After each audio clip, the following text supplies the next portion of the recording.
day of the accident, I do not remember the impact. When I seen the footage of that wreck, it made me kind of sick, and still does thinking about it.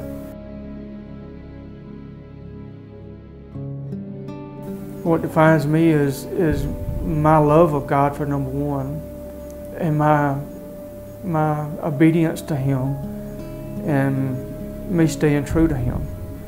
And the only way that I can do that is to look in the mirror each day and thank God for where He has brought me from to this point. I could go back and have more surgeries and look better, but I don't want it. I'm satisfied with where I'm at because God said I'm okay.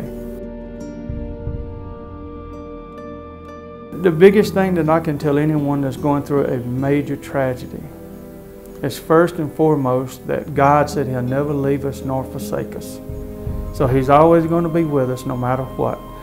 And we've got to ask God, instead of why this is happening, God, what are you trying to show me from this?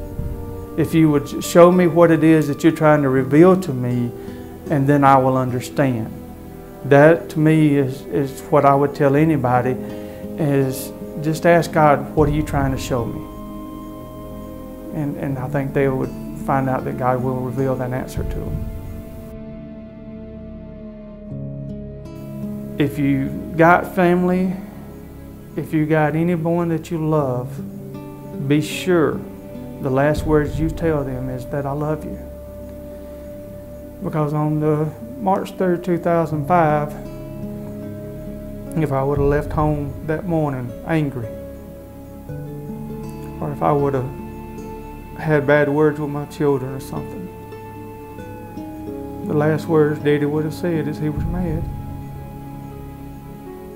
Instead, they know I love them because I said I love you.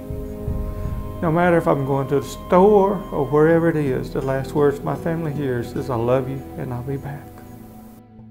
Today, the Insider Exclusive goes behind the headlines in Train Injuries, David Babson's story, to examine how Trip Walton, founder of the Walton Law Firm, successfully represented David in a near-fatal train accident that changed the life of this deeply religious man and his family forever. Reverend David Babson was a happy, hardworking family man with a passion for spreading Christ's message. David worked for a small propane company along with being a preacher on Sunday mornings at a rural county church. He would always carry a small Bible on the front seat of his work truck for personal reference and just in case an opportunity arose for him to spread the word. Life was working out just fine for David, just as he had hoped and planned. All of this changed the afternoon of March 3rd, 2005. David was driving his work truck heading to the next client's appointment, and on his way, there was an awkward rural railroad intersection that had taken the life of a young girl not less than a year ago. The intersection did not have any blinking lights, cross guards, or noise signals. The only thing notifying anyone of a railroad crossing was a stop sign and a small railroad sign on either side of the tracks. David was at the stop sign preparing to cross the tracks. He didn't hear or see a train approaching. He started cautiously crossing the tracks, and then out of nowhere, a train appeared, colliding with his propane truck, causing a massive explosion. This fiery crash would end up being a test to David's faith and cause his life and his family's life to be forever changed. In this Insider Exclusive special, for the first time ever on national TV, we will visit with David as he tells his harrowing close call with death and how he and his family have courageously struggled to fight and regain the vibrant life that was so suddenly snatched from them. Trip Walton's successful representation of David and his family has earned him the highest respect from citizens and lawyers alike as one of the best trial lawyers in Auburn, in Alabama, and in the nation. He has seen many innocent and hardworking people become victims in catastrophic accidents.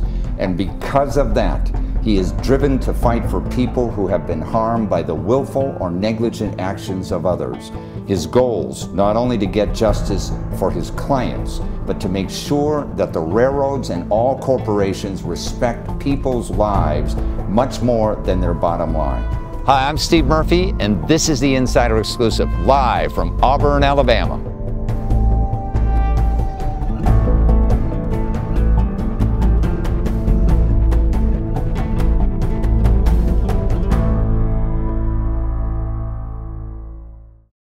It is my great pleasure to introduce Trip Walton to the show. Welcome to the show, Trip. Thank you. Tell our audience a little bit about your law firm. What kind of law do you practice? Primarily personal injury law, a smidgen of wrongful death cases, a lot of brain injury cases, serious cases, but we also do the small cases. We'll do an $8 million case 1 month and turn around and settle 8 to 10 cases for $10,000, $20,000, $30,000. So we, big or small, we do them all. When I first was introduced to you and read your bio, the thing that popped up in my mind that you have always been a fighter, and a fighter for the underdog, because you were a Golden Gloves champion, weren't you? Right, yes. And that kind of like drives you and motivates you to fight in the courtroom too, doesn't it? Well, you know, the courtroom is like a contact sport. I don't play golf, I don't play tennis. Yeah. And the courtroom is just like the boxing ring. You have to prepare to get in it or you're going to get knocked out. We have a case today, and this is why we came here, which is a railroad crossing case. A very unfortunate event happened to David Babson. Can you please tell our audience who David is? David is a gentleman who was working for a propane company when he had a terrible collision with the railroad. One of the most interesting clients I've ever had, and still a good friend. The first interview was one of the most memorable that I've ever had.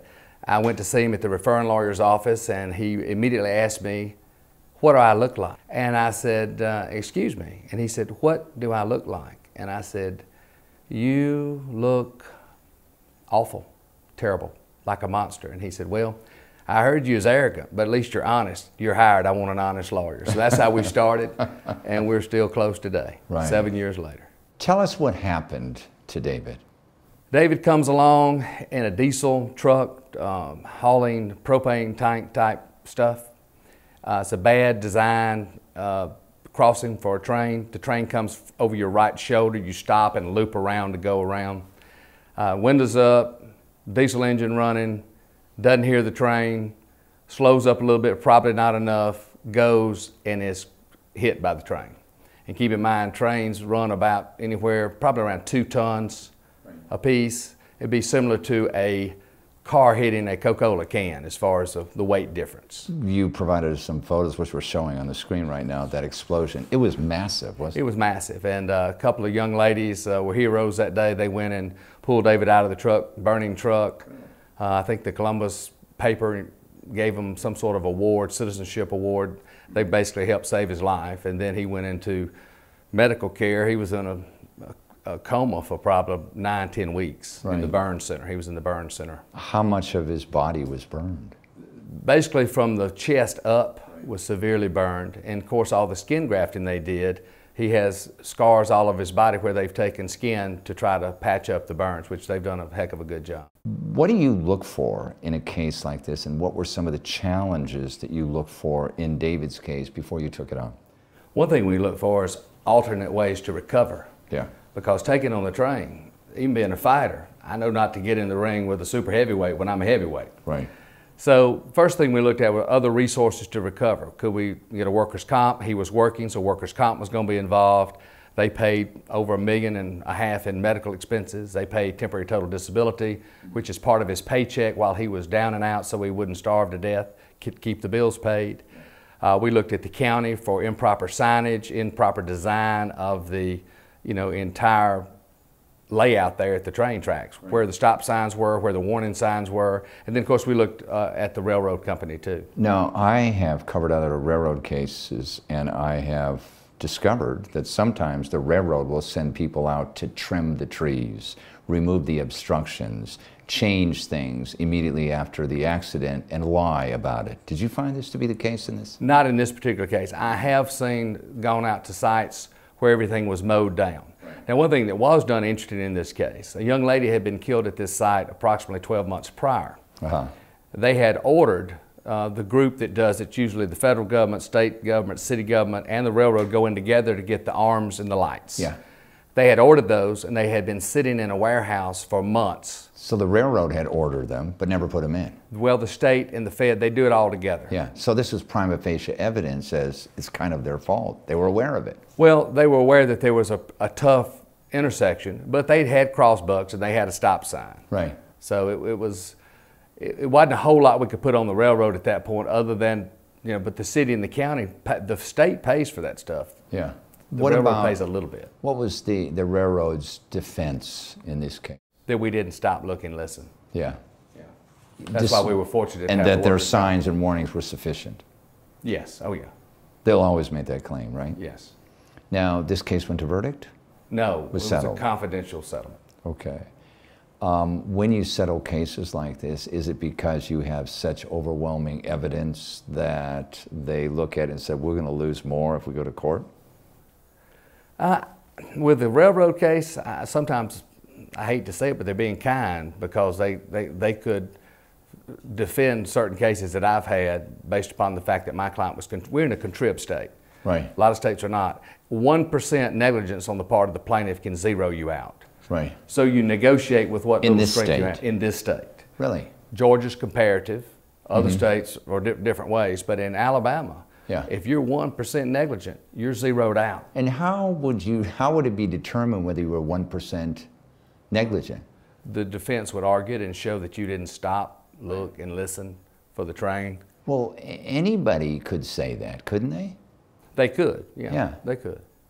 Well, let me say this: they use video cameras. You get video off of buildings local to prove it. There are eyewitnesses that will say they saw this, that, and the other. So you're dealing with more than just somebody saying it. Railroad. And of course, our client couldn't say anything because he was in a coma and didn't have any remember. He didn't remember it. Railroad cases are difficult cases to Absolutely. prosecute, aren't they? Absolutely. What should one keep in mind? We talked about every year there's about 2,000 railroad accidents a year, or people that are killed, correct? Right.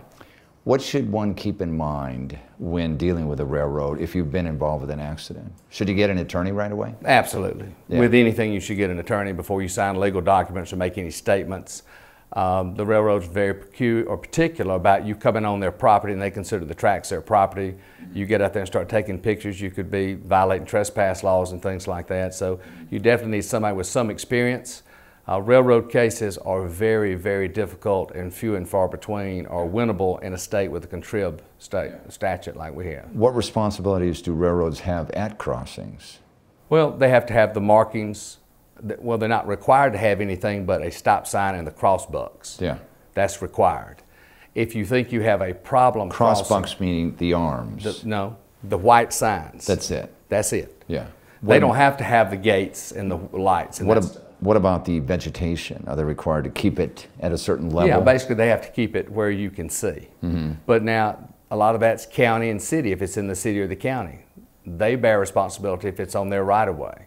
So it depends on where it is, and there's always, these cases typically if they're inside the city is a defendant. Yeah.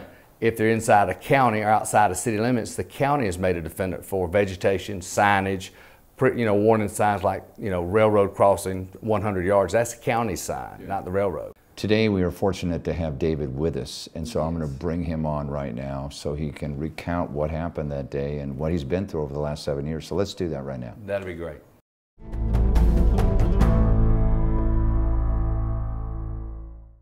It is my great pleasure to introduce David Babson to the show. Welcome to the show, David. Thank you very much.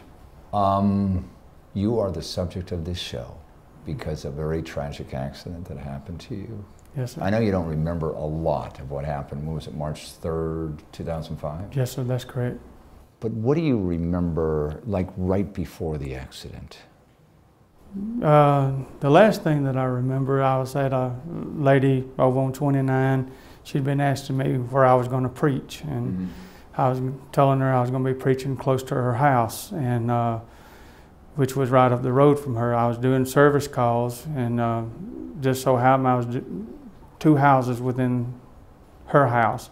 So I stopped by to let her know where I was going to be preaching, and finished up my service calls, and I was going in for lunch. Next thing I remember, I was waking up and wondering what's going on. So It was, what, about 9 months later, correct? No. About, well, let's say I stayed in a coma 9.5 weeks in Augusta Burn Center. Yeah. And then it was probably another 3 to 4 weeks before I could communicate.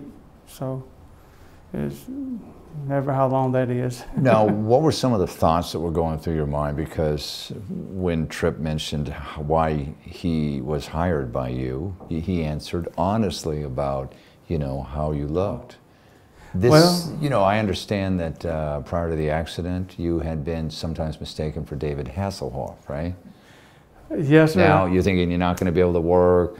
Who knows what kind of recovery you can make? What goes through your mind? At the very beginning, I didn't know what had happened, because in the burn center, they don't allow mirrors or anything like that. So it was actually right before I got to go home, before I even found out I was in an accident. All they would tell me is I was hurt. I had been hurt. Yes. And they didn't tell me anything about it until right before I started to get ready to go home, where I could get up and try. And you hadn't seen yourself at all? No, I had not. Refused to, you must have asked for them. Oh yeah, definitely. And they wouldn't give it to you? Because I kept trying to reach and grab for things, and I couldn't figure out, you know, why I couldn't get up, you know, because in my mind I thought everything was okay. I thought, really?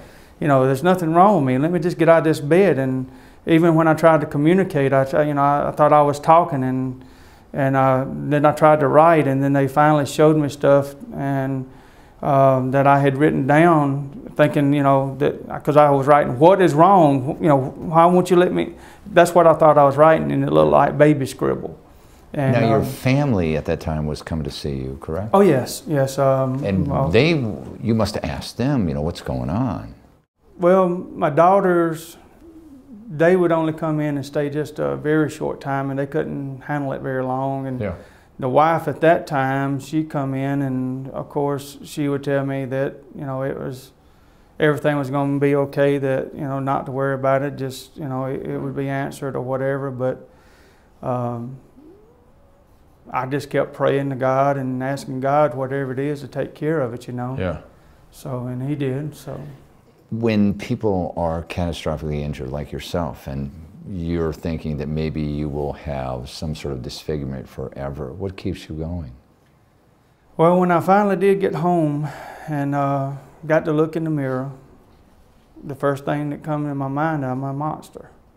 I mean, you know, at that given point, I mean, I'm gonna be honest, I was at a low. I mean, I was at a very low, because then I thought, you know, hey, ain't nobody gonna want me to preach, ain't nobody want me to do anything, you know, because the way I look, I'm not gonna be able to get out in public, you know, because I looked like a monster. I mean, I looked like something that you see on a horror show. I mean, you know, and because, you know, the bandages that I had on, when they were on, I didn't look as bad, but when you took them off, it just, it was totally gross. But then as time come along, and as Trip said, when, you know, that's what I asked him, and I was waiting on somebody to tell me that I looked horrible, because they'd be, oh no, you don't look bad, you don't look bad, you look okay. And I know the whole time they're sitting there lying. Yeah, they're lying. Why lie to somebody? Yeah. You know, and I'm one of those types that I'm straightforward. Yeah. Anybody that knows me knows that when I say what's on my mind, and that's got me in trouble a lot of times, but it's also got the truth out of stuff. So. Yeah. How has this accident changed your life? It's drawn me a lot closer to God, tremendously close to God. And I thought I was close before, but not near this close. And of course, I lost my wife of 20 years, which they had told me that at the beginning of rehab. They told me through the lawyer's office that it probably would end up in divorce, that cases like this usually did. And you know, I said, no, we've been married 20 years, it won't happen, and of course it did. But, you know... but on the bright side, you were remarried. Oh yeah. And probably happier than ever, right? Yes, yes, it's been a wonderful marriage this time. I waited on God this time to send me somebody, and because the last words that I was told at one time, nobody will have you the way you look, and I told him, I said, if God sends me somebody, then I'll have me somebody, if not, I won't. And He did, so it's been a blessing. One final question. When choosing a lawyer, you chose Trip. Why would you choose Trip again if you had another difficult case? Because I said, right from the beginning, he was honest. He stayed honest with me through the whole thing. He never sugarcoated anything. He shot straight from the hip, and that's all you can ask from a lawyer, because most lawyers lie to you. I have not caught him in a lie as of yet, and I've been knowing him over 7 years. I said yet, because keeping track of he's human. He's human. Yeah. And he can lie just like anybody else can, but he's not intentionally going to tell anyone a lie to hurt him, I don't think. I want to thank you very much for being on the program.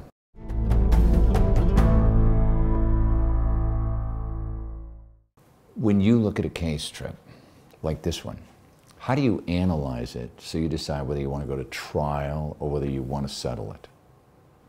Cost. It's always a cost analysis. Mm-hmm. Do I want to put $100,000, $200,000, $300,000 in a case with questionable liability in a state of contributory negligence? Yeah. That pretty much is a no. You'll spend a lot of money to find out what all the facts are. You'll talk with your experts, and then you sit down and go to negotiating. Mm-hmm. So it's a cost thing. Right. Some clients more than others really move you, don't they? Absolutely. As you mentioned before the show, they stay with you forever because you become part of the really essential part of their life. You talk to them every day for years. Yeah. And then it settles, and then you continue to talk to them. It's the habit. Yeah. You know, you did a great job on this case, and I'm so glad you spent some time with us today. I am too. Thank you very much. Thank you. Thanks for joining us. You can get more information about our guest and the issues at insiderexclusive.com.